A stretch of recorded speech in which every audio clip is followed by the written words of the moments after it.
Hello folks, I'm Luke from Evans Model Shop in Santa Monica, California, and the folks at Traxxas were nice enough to send us an early release of the new Traxxas Fortec 2.0 on-road car.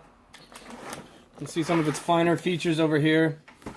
It has a shaft drive, which is different from any other iteration of the Fortec we've ever seen before, and I'm not so sure if you folks are aware, probably, but the last time we saw an electric Fortec was probably about a decade ago. Since then, the Fortec 2.5 and 3.3 have been nitro-powered cars.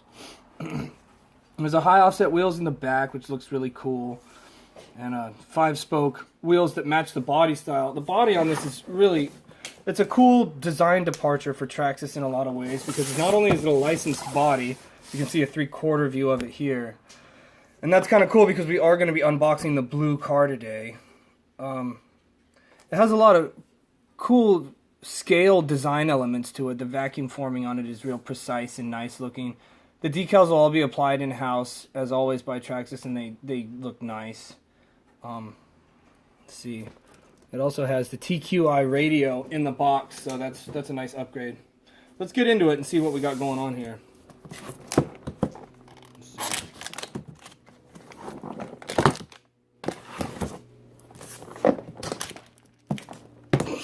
Yeah, there we go.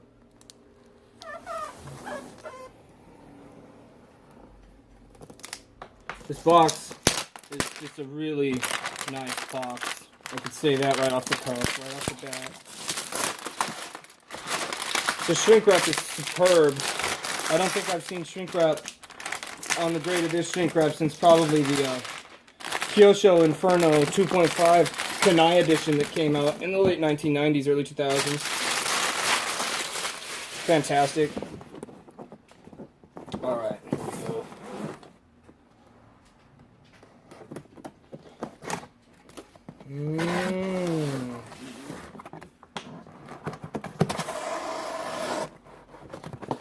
Kind of like a sliding tray sort of a box, not like some of the other boxes I've seen. And it's upside down. Let's go ahead and rotate it. Oh, there we go right there.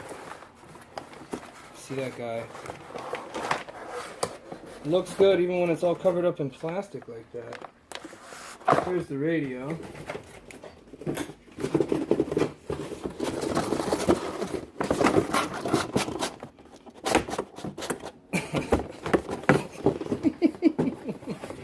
Hold up. There we go. We'll be getting that out in just a second. And as I mentioned before, that is the TQI radio, which is pretty cool of them to include that.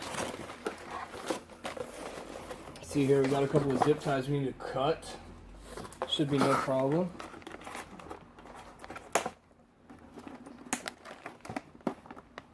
Or will it? Oh, there we go. Got your manual here, some shock spacers, little tool set, those little L-shaped Allen wrenches that everybody loves. It's alright, we have some good tools at our disposal should we need them. There's some of that stuff. And here is the car itself. Start by removing this plastic covering and really get an idea of what we're dealing with here. I think it's going to be quite something.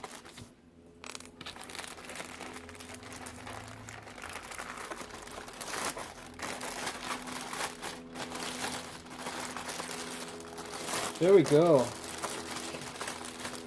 Wow, and just as I suspected, this is a multi-part vacuum-formed polycarbonate body, and they really did a great idea of replicating the Ford GT's flying B-pillars, and a lot of the design elements that make it such a unique-looking car. And if you look here, they have injection-molded taillights and valences for those taillights. All the decals are applied perfectly.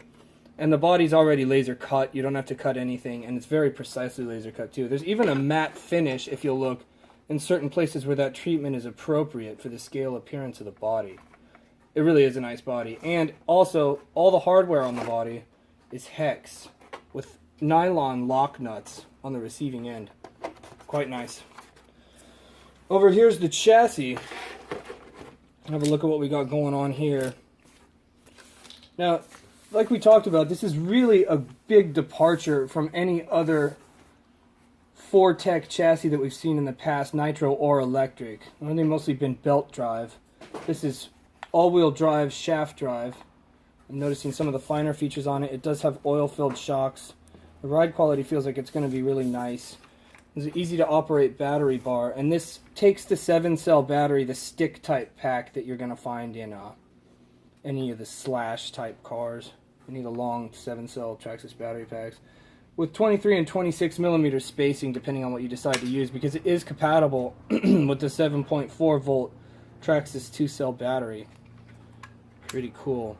We got to point out also the treatment on the wheels and the wheels themselves, as well as the tires that are mounted on them, are very nicely replicated from the factory there. They're in black chrome.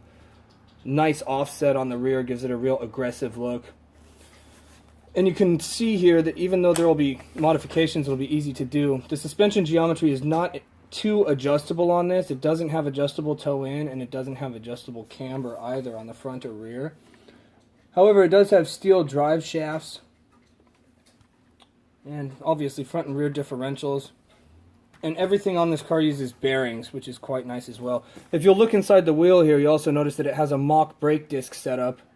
And the brake disc actually rotates inside the caliper, so it looks very realistic. Foam bumper on the front end, and a 2075 water